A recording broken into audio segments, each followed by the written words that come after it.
Hola, ¿qué tal amigos? Bienvenidos a un nuevo episodio de Onconciencia, tu canal especializado en nutrición y otros cuidados durante el cáncer. Si es la primera vez que escuchas nuestro podcast, por favor, escucha antes el episodio de bienvenida del canal. En él te explicamos los objetivos, enfoque y otros aspectos muy importantes sobre el contenido que te vas a encontrar y que te van a ayudar a entender mejor nuestro mensaje y propósito. Yo soy Diego Alberto, nutricionista especializado en nutrición oncológica. En episodios anteriores vimos que la desnutrición es el principal enemigo nutricional en la mayoría de los pacientes oncológicos. Describimos también cómo se manifiesta, cuáles son los pacientes de mayor riesgo, las consecuencias y repercusiones sobre la salud y cómo se realiza el diagnóstico y control por parte de los profesionales de la nutrición. En el episodio de hoy vamos a ver de forma general las directrices propuestas por las principales sociedades científicas especializadas en nutrición y oncología, en lo que respecta a intervenciones nutricionales enfocadas a los pacientes oncológicos.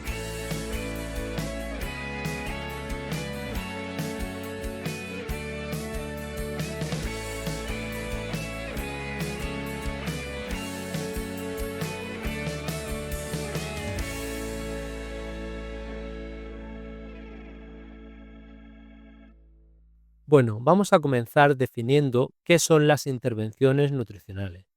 Las intervenciones nutricionales serían las pautas o acciones que va a prescribir el profesional de la nutrición para prevenir o corregir una carencia o estado nutricional deficiente, así como para preservar un estado nutricional adecuado.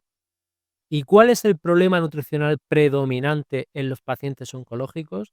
Pues como ya sabréis por los episodios anteriores, es la desnutrición en todas sus manifestaciones y grados. Por lo tanto, en general, la gran mayoría de intervenciones nutricionales propuestas van enfocadas a prevenir y corregir la desnutrición.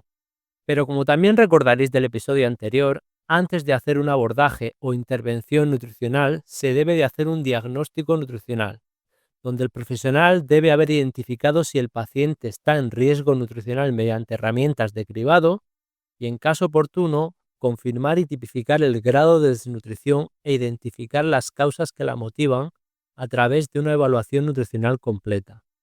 Por lo tanto, ya para cerrar este recordatorio, de forma básica y general, el esquema secuencial sería: sospecha de riesgo nutricional, realización de cribado para identificar si existe riesgo nutricional. Si se confirma ese riesgo, se hace una evaluación nutricional completa y luego, en base a esta, pautamos las intervenciones nutricionales, que es el tema que ocupa hoy. Bien, pues para desarrollar de forma general cómo se llevan a cabo las intervenciones nutricionales en el paciente oncológico, vamos a distinguir tres bloques diferentes. Uno va a ser la vía de administración de los alimentos, es decir, cómo se van a tomar los alimentos. Luego, los requerimientos nutricionales, que nos van a indicar cuántos nutrientes necesitamos consumir. Y por último, el uso de suplementos nutricionales, donde se abordarán algunos de los que tienen mayor evidencia y para qué situaciones estarían indicados. Bien, pues comenzando con la primera, ¿qué vías para administrar los alimentos tenemos y cuáles son los criterios para optar por una u otra vía? La vía de preferencia es la ingesta oral, que es la natural que todos conocemos por boca, siempre que la situación clínica del paciente lo permita.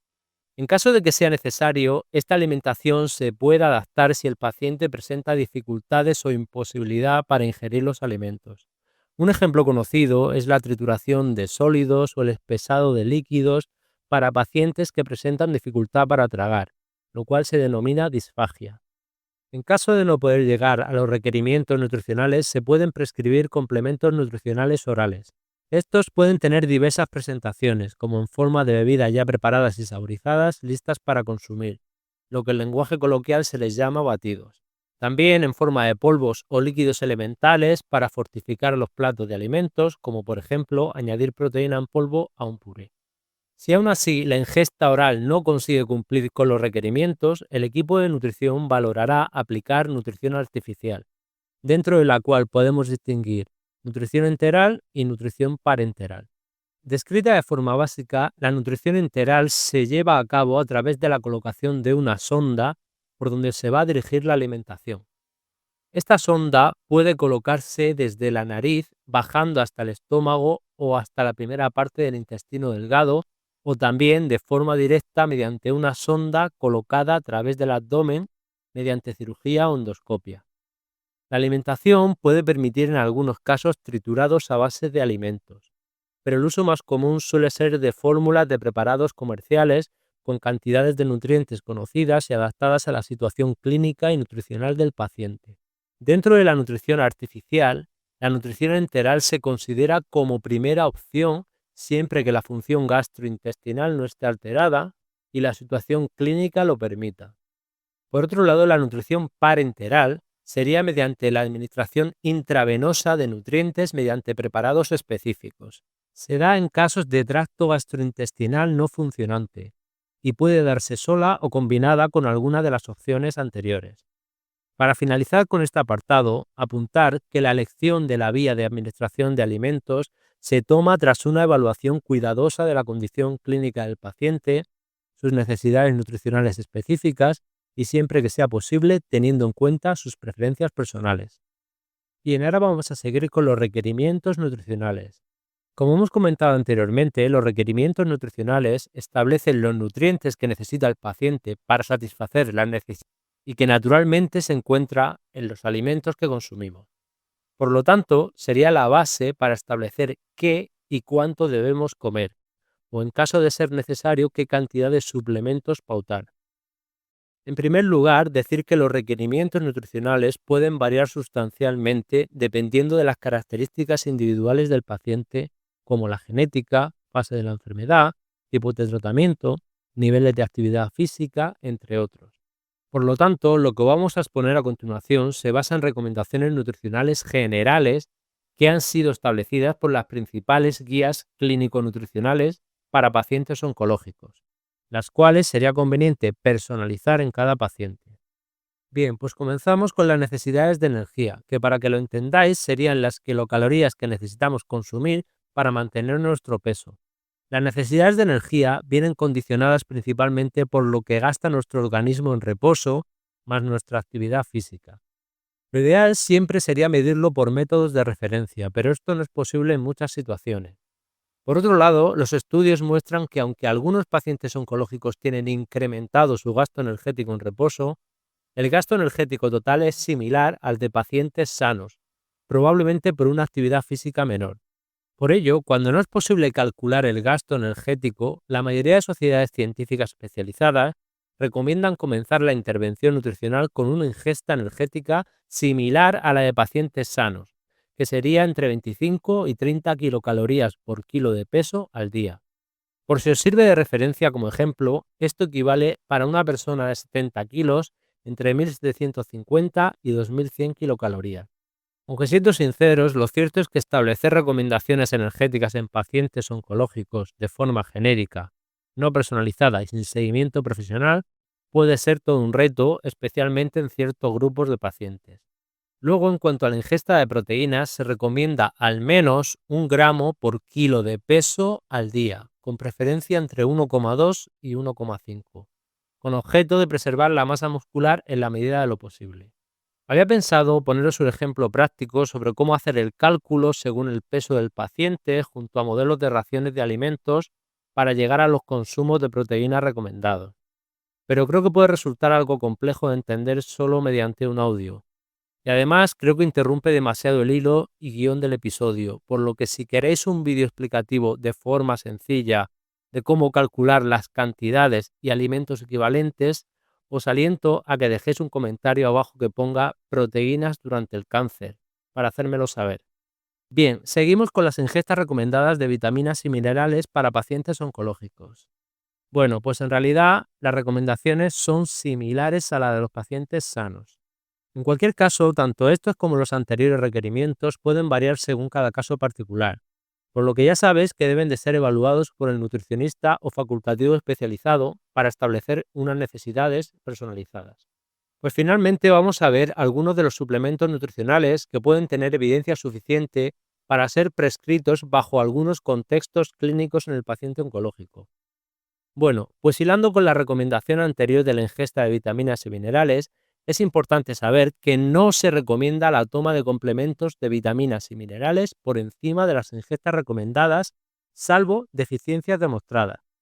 Por ello, se recomienda la monitorización periódica y prestar atención a las particularidades de cada paciente, como el tipo de tumor, fármacos utilizados o enfermedades concomitantes, entre otros aspectos. Ahora vamos con uno de los suplementos más usados, que son los ácidos grasos de tipo omega 3, ya que han demostrado ciertas ventajas en algunos grupos de pacientes, como mejora del apetito y de la ingesta, preservación de la masa muscular, menores complicaciones postquirúrgicas y efecto protector de algunos efectos secundarios de fármacos anticancerosos, como por ejemplo la neuropatía periférica. También tenemos la suplementación con HMB, que sería el beta-hidroxibeta-metilbutirato, el cual ha mostrado en algunos estudios que puede ayudar a la preservación de la masa muscular. Y también, junto a la toma de arginina y glutamina, puede minimizar la progresión de la mucositis asociada a quimioterapia, aunque hay que apuntar que el nivel de evidencia es todavía débil. Y finalmente tenemos fórmulas con contenido de lo que se llaman inmunonutrientes, concretamente las que incluyen arginina, ácidos grasos omega 3 y nucleótidos son recomendadas en pacientes oncológicos sometidos a cirugías del tracto digestivo superior durante el periodo perioperatorio. Esto quiere decir un tiempo antes y después de la cirugía, pues ha mostrado que puede disminuir algunas complicaciones postoperatorias. Como apunte final, recordar que cualquier suplemento nutricional debe de ser prescrito y pautado por el profesional sanitario competente y estar en conocimiento de su oncólogo y miembros del equipo terapéutico. Bien, pues como siempre vamos a terminar con un resumen y las ideas clave de este episodio. En el día de hoy hemos repasado las principales recomendaciones e intervenciones nutricionales dirigidas a los pacientes oncológicos y emitidas por las principales sociedades científicas especializadas. En primer lugar, hemos visto las diferentes vías de administración de alimentos, donde se establece un orden de preferencia que en función de la situación del paciente se irá modificando la estrategia o vía de administración. Pero de forma resumida, como primera opción se intentará optar por alimentación oral mediante alimentos completos. Si se precisa, se pueden adaptar las texturas. Luego, en caso de ser necesario, se podrá incluir complementos para llegar a los requerimientos. En caso de no ser posible la vía oral, y si la vía digestiva es funcionante, se optará por nutrición enteral, mediante una sonda que canaliza el alimento o complemento hacia el sistema digestivo. Y finalmente, si esta vía no es posible, se podrá optar por la vía parenteral, que sería introducir los nutrientes vía intravenosa. Luego se ha hablado sobre los requerimientos nutricionales, donde se ha visto que se recomienda el cálculo de necesidades energéticas o, en su defecto, asumir una ingesta equivalente a la de una persona sana al comienzo de la intervención. También hemos visto las recomendaciones de ingesta de proteínas, las cuales están algo incrementadas para ayudar a preservar la masa muscular, y las recomendaciones de vitaminas y minerales que son equivalentes a las de la población general. Y finalmente se han visto los suplementos que presentan mayor evidencia, entre los que destacan los ácidos grasos omega 3 por ayudar a mejorar el apetito y la ingesta, preservar la masa muscular, menores complicaciones postquirúrgicas y la mejora de algunos efectos secundarios de los fármacos. Y también el uso de fórmulas con inmunonutrientes, que han mostrado disminuir complicaciones posoperatorias en cirugías del tracto digestivo superior. Os recordamos que la información de este canal es de carácter informativo y las recomendaciones expuestas, a pesar de estar respaldadas por las principales guías clínicas nutricionales y oncológicas, son de carácter general y orientadas a los profesionales. Por ello, antes de hacer modificaciones en vuestra alimentación, recomendamos se consulten con un profesional sanitario cualificado, que naturalmente es el dietista, nutricionista o facultativo especializado. En cualquier caso, si precisáis de ayuda personalizada, podéis escribirnos a contacto@onconciencia.com. También os recomendamos suscribiros al canal si no queréis perderos los siguientes episodios, donde abordaremos recomendaciones nutricionales para llevar mejor los efectos secundarios asociados a los tratamientos. Y si queréis un vídeo explicando un ejemplo sobre cantidades de proteínas y alimentos, ya sabéis, escribid en comentarios proteínas durante el cáncer. Nos despedimos como siempre dándoos las gracias por vuestra escucha y mucha fuerza y ánimo durante esta etapa. Esperamos que os haya servido de ayuda este episodio. Un abrazo.